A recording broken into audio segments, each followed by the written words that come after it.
بسم اللہ الرحمن الرحیم وَيَسْأَلُونَكَ عَنِ الرُّوحِ قُلِ الرُّوحُ مِنْ أَمْرِ رَبِّي، اور وہ آپ سے روح کے بارے میں پوچھتے ہیں، کہہ دیجئے روح میرے رب کے حکم سے ہے۔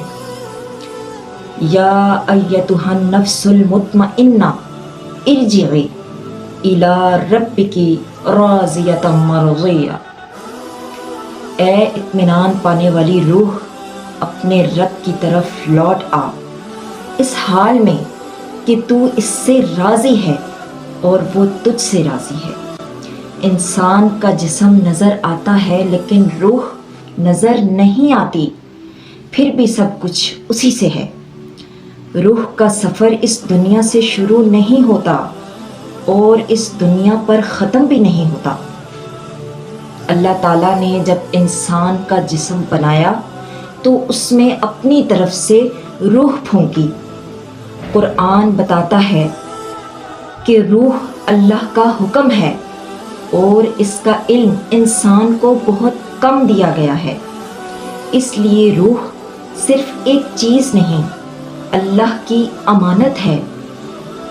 جب روح اس جسم میں آتی ہے تو سفر شروع ہو جاتا ہے، امتحان کا سفر۔ دنیا ہمیں رنگ، شور، خواہشات اور الجھنوں میں الجھا دیتی ہے اور اکثر ہم روح کی آواز سننا بھول جاتے ہیں، اس لیے دل بے چین ہوتا ہے، اس لیے سکون نہیں ملتا، کیونکہ روح بھوکی ہوتی ہے اور ہم اسے دنیا کھلا رہے ہوتے ہیں۔ روح کو نہ پیسہ چاہیے، نہ شہرت، نہ تعریف۔ روح کو چاہیے اللہ کی یاد، نماز کی ٹھنڈک، قرآن کی روشنی، دعا کی خاموشی۔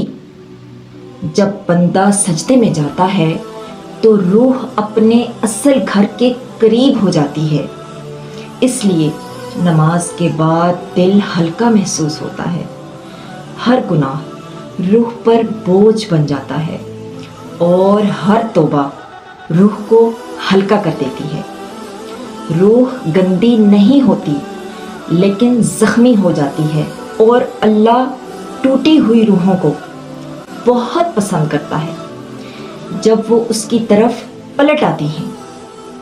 ایک دن یہ روح اس جسم سے نکل جائے گی اور سفر اگلے جہان کی طرف ہوگا۔ وہی روح کامیاب ہوگی جو دنیا میں رہتے ہوئے اللہ سے جڑی رہی، اور وہی روح پریشان ہوگی جو صرف دنیا میں کھوئی رہی۔ اس لیے ابھی وقت ہے کہ ہم اپنی روح سے پوچھیں کہ کیا تم اللہ کے قریب ہو؟ یا اللہ، ہماری روح کو اپنی یاد سے زندہ رکھ، اور جب ہم اس دنیا سے جائیں تو ہم سے راضی ہو کر ملے۔ آمین۔ اگر آپ کو یہ ویڈیو پسند آئی ہے تو اسے لائک کریں، شیئر کریں، اور آپ کی روح کو کس چیز سے تسکین ملتی ہے اپنی دعاؤں میں یاد رکھیے گا۔ جزاک اللہ خیر۔